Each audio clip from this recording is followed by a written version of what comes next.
Hello students, आज इस video में हम करेंगे मल्टीपल चॉइस क्वेश्चंस की एक क्विज जो कि ली गई है क्लास 12th के चैप्टर नंबर 10 से। और पाठ का नाम है उपनिवेशवाद और देहात, यानी कि colonialism and the country side. तो इस श्रृंखला का ये 5वां पार्ट है और जिसमें हम कवर करेंगे देहात में विद्रोह, यानी कि बम्बई दक्कन रिवॉल्ट। इसमें हम जो है आपको मिलेंगे 10 बहुत ही महत्वपूर्ण सवाल जो कि विभिन्न परीक्षाओं में बार बार पूछे जाते रहे हैं। तो शुरू करते हैं क्विज को। क्वेश्चन नंबर 1 है, 12 मई 1875 को पुणे जिले के गांव सूपा में रैयत यानी कि किसानों ने किसके विरुद्ध आंदोलन किया? On the 12th May 1875, against what did the Rayat means farmers agitate in village Supa in Pune district?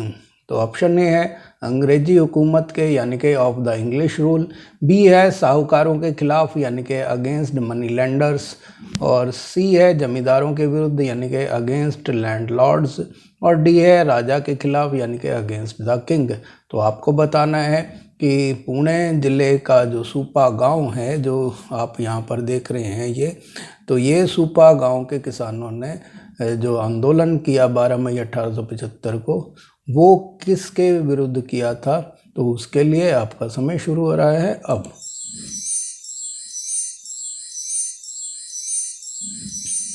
तो इसका जो सही जवाब है वो है बी, साहूकारों के खिलाफ यानी कि अगेंस्ट मनी लैंडर्स। तो जैसा कि आप देख रहे हैं कि ये सूपा गांव जो पुणे ज़िले में है, तो इस सूपा ज़िले के किसानों ने साहूकार जो थे, जो जिनसे वो ब्याज पर उधार पैसे लेते थे, तो उनके खिलाफ जो है उन्होंने ये आंदोलन किया था। क्वेश्चन नंबर 2 है, सूपा में रैयत यानी कि किसानों ने साहूकारों के खिलाफ क्या किया? What did the रैयत मीन्स फार्मर्स डू इन सूपा अगेंस्ट द मनी लेंडर्स?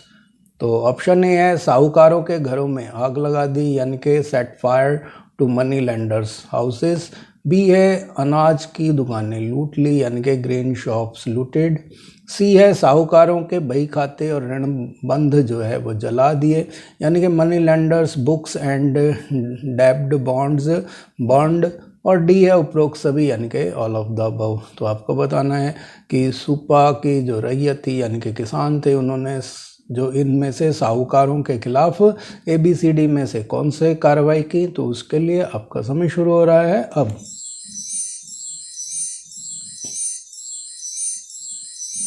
तो इसका जो सही जवाब है वो है डी, उपरोक्त सभी यानी कि ऑल ऑफ द अबव।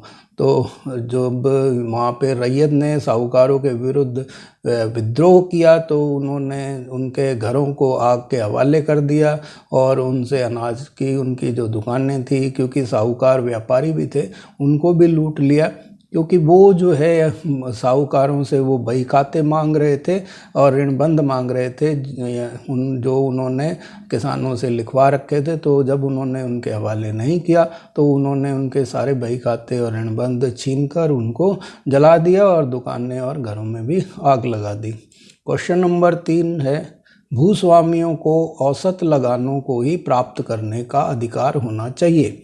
जब भूमि से औसत से अधिक प्राप्ति होने लगे तो भूस्वामी को अधिशेष आय होगी जिस पर सरकार को कर लगाने की आवश्यकता होगी। उक्त कथन किस ब्रिटिश अर्थशास्त्री का है? Land owner should have the right to receive average rents only when the land start getting above average, the landlords will have surplus income which the government will need to tax. Which British economist is the said statement? तो option A है John Stuart Mill, B है David Ricardo, सी है John हिल बुर्टन, और D है Nassau William senior. तो आपको बताना है कि ABCD में से कौन सा उत्तर ठीक है। तो उसके लिए आपका समय शुरू हो रहा है अब।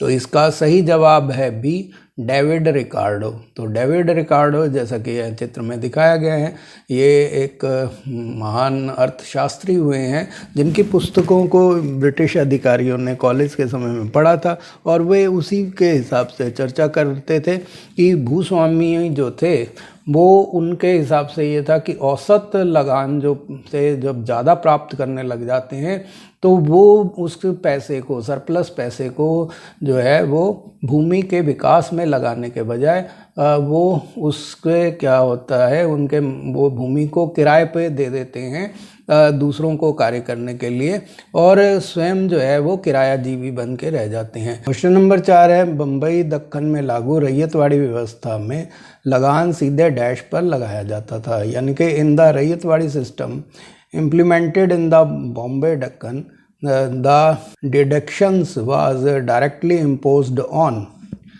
ऑप्शन ए है राजा यानी कि किंग, बी है जमींदार, सी है रैयत यानी कि किसान यानी कि फार्मर, और बी है साहूकार यानी कि मनी लेंडर्स। तो आपको बताना है कि जो रैयतवाड़ी व्यवस्था थी उसमें लगान जो है वो सरकार ने सीधे किस पे लगाया था, राजा पे, जमींदार पे, रैयत पे या साहूकार पे। तो इसके बताने के लिए आपका समय शुरू हो रहा है अब।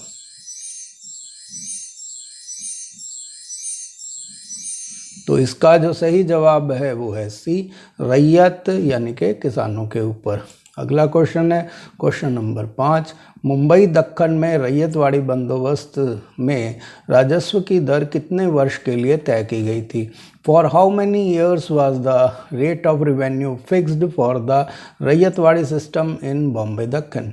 तो ऑप्शन ए है 10 साल यानी कि 10 ईयर, बी है 20 साल यानी कि 20 ईयर्स, सी है 30 वर्ष यानी कि 30 ईयर्स, और डी है 40 वर्ष यानी कि 40 ईयर्स। तो आपको बताना है कि रैयतवाड़ी जो बंदोबस्त था उसमें राज्य द्वारा राजस्व की वसूली की जो दर तय की गई थी वो कितने वर्षों के लिए की गई थी? तो उसके लिए आपका समय शुरू हो रहा है अब।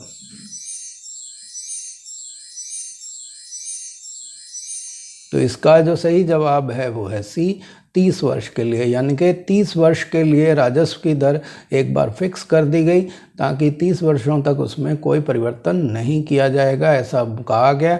और 30 वर्ष के बाद दोबारा से जो भूमि की पैमाइश और जांच होगी और उसके हिसाब से अगले समय के लिए जो है आगे आने वाले वर्षों के लिए कर का निर्धारण किया जाएगा। क्योंकि जो ब्रिटिश सरकार थी वो ये सोच रही थी कि जिस तरह से बंगाल के अंदर जो इनका स्थायी बंदोबस्त वो फेल हो गया था, उससे बचने के लिए उन्होंने ज़्यादा लंबे समय के लिए ये रैयतवाड़ी बंदोबस्त नहीं किया और उसे स्थायी न करके केवल 30 वर्षों के लिए कर दिया था। क्वेश्चन नंबर 6 है, बम्बई दक्कन में डैश के दौरान भयंकर अकाल का सामना करना पड़ा, यानी कि वो टाइम पीरियड बताना है जब बम्बई दक्कन में भयंकर अकाल पड़ा था, यानी कि बॉम्बे दक्कन फेस्ड ए सीवियर फेमिनिन ड्यूरिंग डैश। तो ऑप्शन ए है 1832 से 34, बी है 1832 से 35, सी है 1833 से 35 और डी है 1833 से 34। तो आपको बताना है कि जो भयंकर अकाल पड़ा जिसमें आधी के करीब जो आबादी थी वो काल का ग्रास बन गई, तो वो समय जो है कौन सा था? तो उसके लिए आपका समय शुरू हो रहा है अब।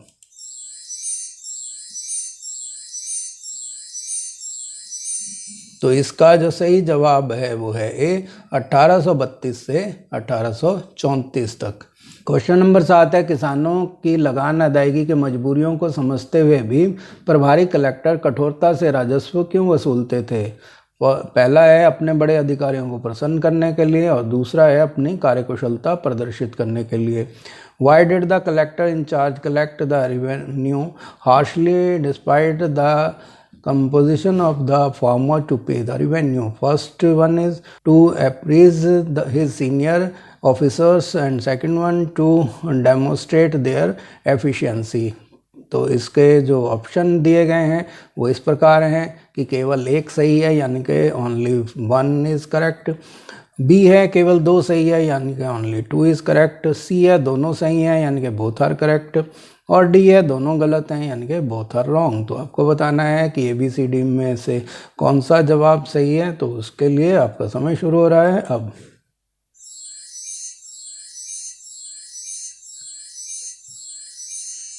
इसका जो सही जवाब है वो है सी, कि दोनों ही सही हैं, यानी कि किसानों से कलेक्टर जो हैं ज़बरदस्ती राजस्व कठोरता के साथ इसीलिए वसूल करते थे क्योंकि वो अपने जो सीनियर अधिकारी थे, बड़े अधिकारी थे, उनको प्रसन्न करना चाहते थे और साथ ही साथ वो ये अपनी कार्यकुशलता का प्रदर्शन भी उनके सामने करना चाहते थे कि उन्होंने कितनी कुशलता से अपने टारगेट्स को पूरा किया है। अगला क्वेश्चन है क्वेश्चन नंबर 8। बम्बई दक्खन में किसानों के विद्रोह का क्या कारण था? What was the reason for peasant revolt in Bombay Deccan? और तो ऑप्शन ए है 1832 के बाद कृषि उत्पादों में तेजी से आई गिरावट 1.5 दशक तक बने रहने से किसानों की आय में भारी कमी आई। After 1832, there was a sharp decline in the agriculture products and for a decade and a half, there was a huge reduction in the income of farmers. B 1832 से 34 तक पड़ा भीषण अकाल यानी कि सीवियर फेमिन फ्रॉम 1832 टू 34। सी है सरकार द्वारा बकाया लगान की सख्ती से वसूली यानी कि strict recovery of outstanding rent by the government. और डी है उपरोक्त सभी यानी कि ऑल ऑफ द अबव। तो आपको बताना है कि ABCD में से कौन सा सही है, तो उसके लिए आपका समय शुरू हो रहा है अब।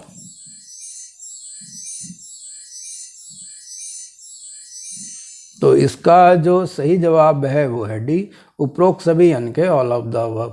तो इसका अर्थ ये हुआ कि ये तीनों ही कारण कि जो कृषि उत्पादों में एक लंबे समय तक यानी कि 1.5 दशक तक करीब 15 वर्षों तक कृषि उत्पादों के मूल्यों में भारी कमी आ गई, जिसकी वजह से जो है किसानों की आमदनी कम हो गई क्योंकि जो वो प्रोडक्ट बना रहे थे वो बहुत सस्ते में बिक रहे थे, जिससे उनको जो है बिल्कुल भी लाभ नहीं हो रहा था और लगातार वो कर्जे में डूबते चले जा रहे थे। 1832 से 34 में पड़ा भीषण अकाल जो था उसने किसानों की कमर ही तोड़ दी थी और उनके पास खाने तक को कुछ नहीं बचा था, जबकि सरकार जो है इस संकट की घड़ी में भी सख्ती से लगान की डिमांड कर रही थी। क्वेश्चन नंबर 9 है किसानों को किन कारणों से ऋण लेना पड़ता था? For what reasons did the farmer have to take loans? तो ऑप्शन ए है राजस्व की अदायगी के लिए यानी कि टू पे रिवेन्यू। बी है हल बैल बीज खरीदने के लिए यानी कि प्लो और बाय सीड्स। शादी विवाह करने के लिए यानी कि टू गेट मैरिड। और डी है उपरोक्त सभी यानी कि ऑल ऑफ द अबव। तो आपको बताना है कि किसान किन किन कारणों से ऋण लिया करते थे, तो उसके लिए आपका समय शुरू हो रहा है अब।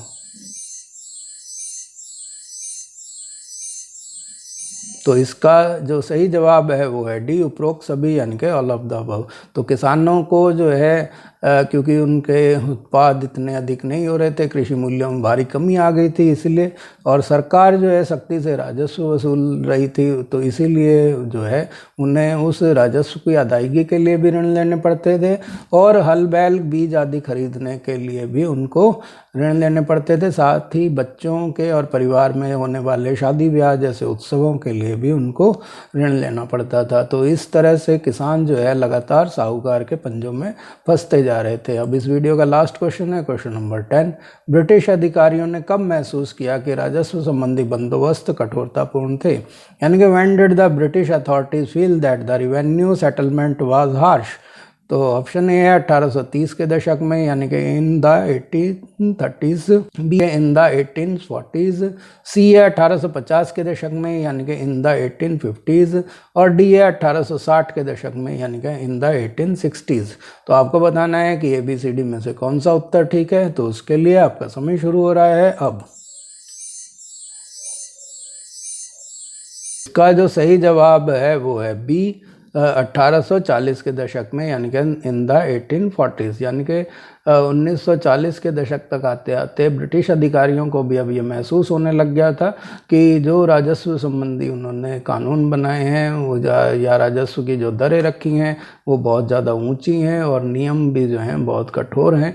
इसीलिए उन्होंने महसूस किया कि इनमें कुछ रियायतें दी जानी चाहिए। इसके साथ ही ये क्विज समाप्त। आपने जो अपना कीमती समय दिया उसका बहुत बहुत धन्यवाद। अपना स्कोर कैलकुलेट करके कमेंट बॉक्स में बताइए कि आपको 10 में से कितने अंक मिले हैं। वीडियो पसंद आए तो लाइक का बटन दबाएं और अगर आपने अभी तक मेरा चैनल सब्सक्राइब नहीं किया है तो रेड बटन दबा के सब्सक्राइब कर लें ताकि आने वाले वीडियोज़ के नोटिफिकेशन आपको मिलते रहें। धन्यवाद।